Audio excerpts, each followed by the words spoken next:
Imagine yourself transported to the year 957 BC in the grand city of Jerusalem. As the sun rises, an awe-inspiring sight unfolds before the eyes of visitors. Solomon's Temple, a colossal structure that reflects the golden morning light like a divine beacon. But what lies behind the greatness of this king and his 1,000 wives? How did he manage such a vast number of women and divide his time in such a complex way? Solomon, the wise king, not only built the most magnificent temple in history, but also established a monumental harem, where political alliances, intrigue, and the pursuit of power intertwined. Each night, women prepared themselves with elaborate rituals, sacred baths, fragrant oils, and hypnotic dances. However, competition among them was not just about pleasure. It was about political power. In this video, we will explore the real reason behind Solomon's 1,000 marriages and the crucial role they played in maintaining his power and alliances. You will discover how Solomon's wives were not merely spouses, but representatives of distant kingdoms, each bringing their own traditions, knowledge, and influences into the palace. The first thing to understand is that Solomon's polygamy was not merely a matter of desire or lust. He used his marriages as a tool of power. By marrying women from different kingdoms and cultures, Solomon was not only forming a vast family, but also creating strategic political alliances. Solomon inherited a kingdom that was constantly in tension with its neighbors, such as the Egyptians, Moabites, and Phoenicians.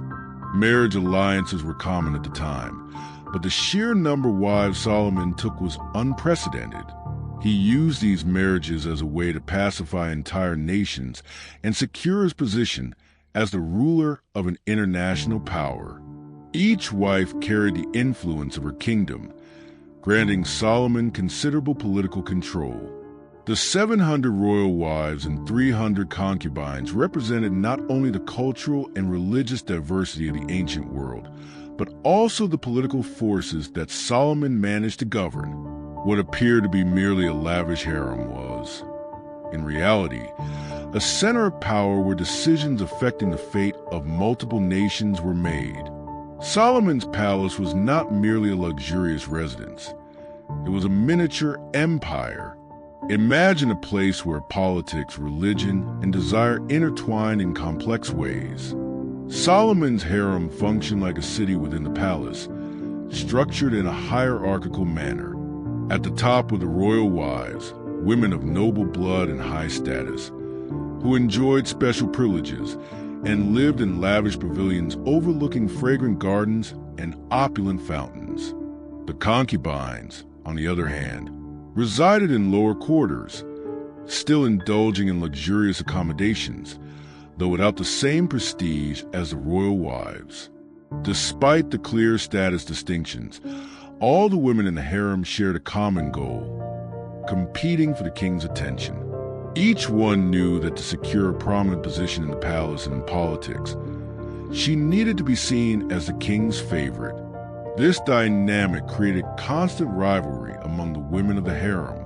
They competed not only for affection, but also for influence and power. Some stood out due to their artistic talents, others for their intelligence or political acumen.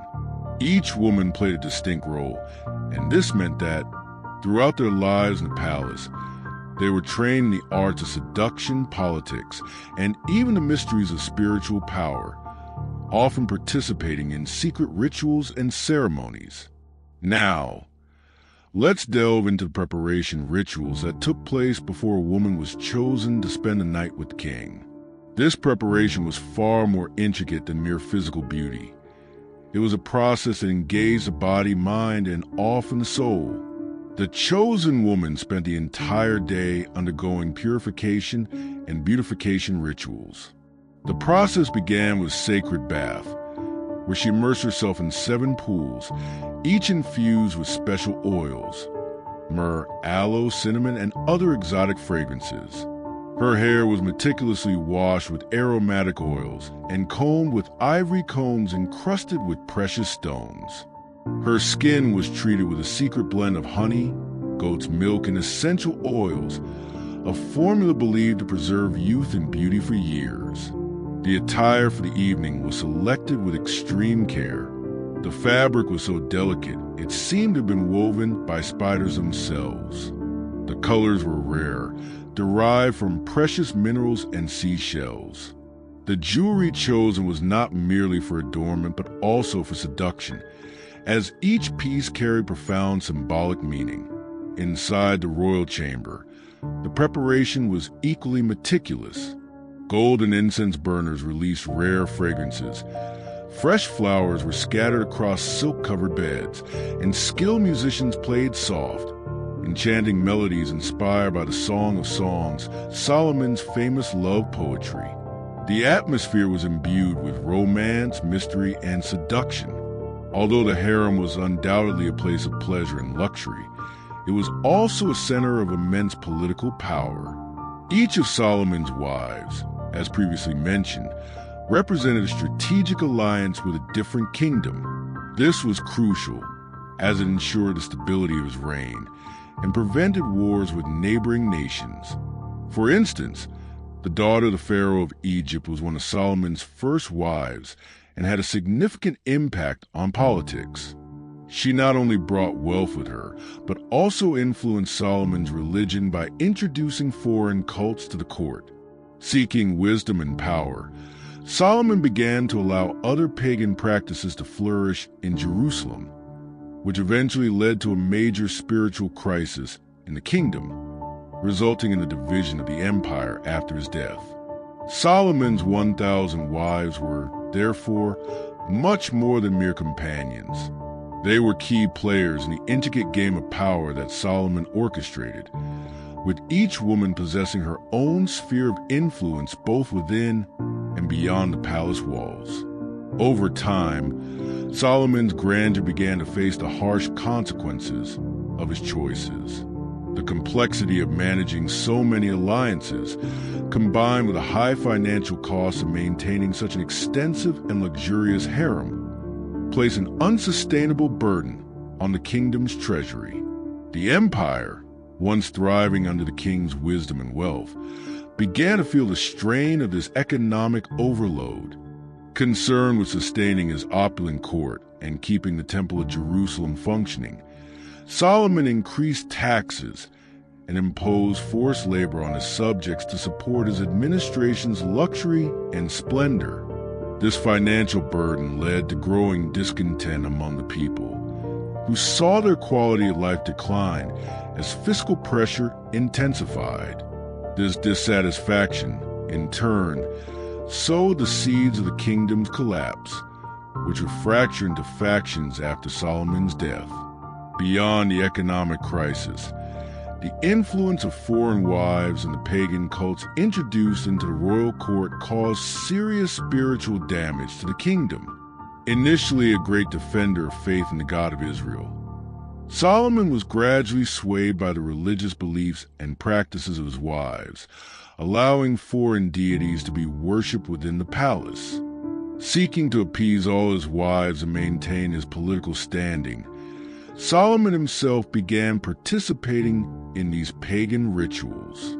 The spiritual reforms he had once implemented to unify the people of Israel in their faith were now being eroded by these new influences. Instead of strengthening the nation under the worship of a single God, Solomon fostered an atmosphere of religious rivalry and skepticism, weakening the empire's spiritual foundation. As a result, faith in the God of Israel slowly deteriorated, paving the way for spiritual decline that would, in time, lead to the kingdom's division and the loss of the strength Solomon had once built.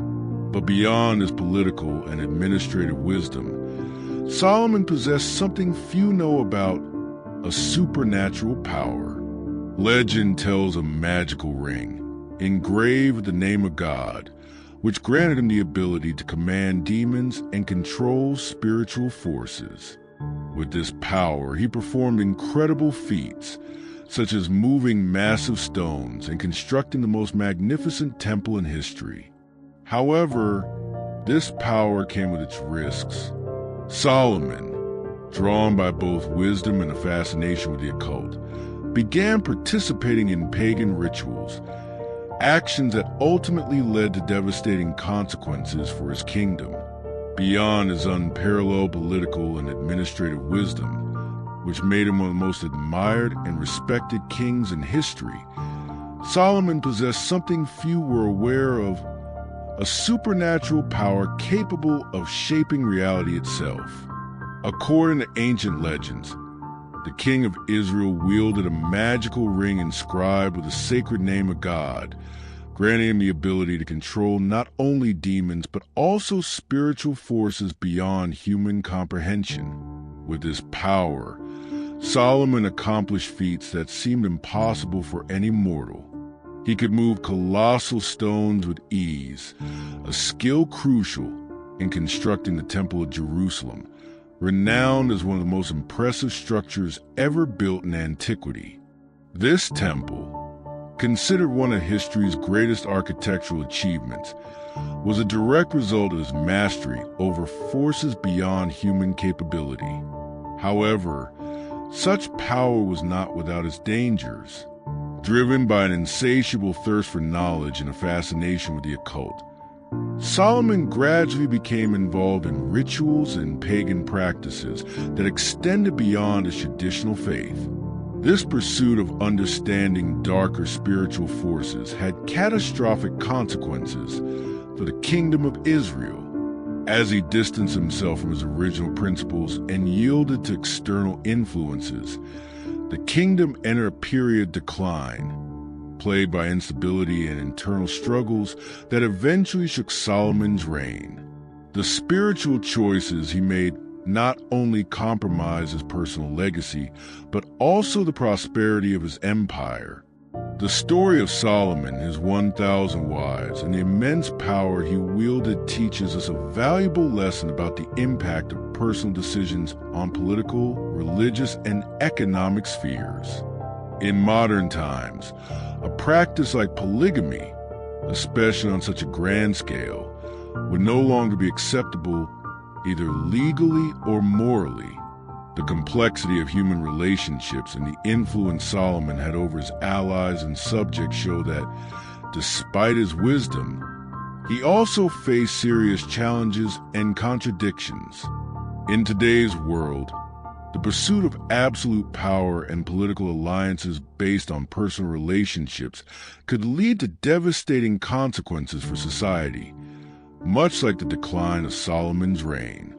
Integrity, respect for others' rights, and valuing relationships based on equality and love, rather than exploitation or manipulation, are essential principles for a more just and balanced world. Despite all his knowledge and power, Solomon paid the price for his choices, particularly in his spiritual life. The key takeaway from his story is that even the greatest kings face the consequences of their actions. In our own lives, we must seek balance, justice, and wisdom without giving in to the unchecked desire for control or power. If you enjoyed learning about this fascinating history and the lessons it offers, subscribe to our channel to keep exploring the greatest mysteries of the past and learning from the triumphs and mistakes of the rulers who shaped the world. Don't forget to turn on notifications so you won't miss a single video.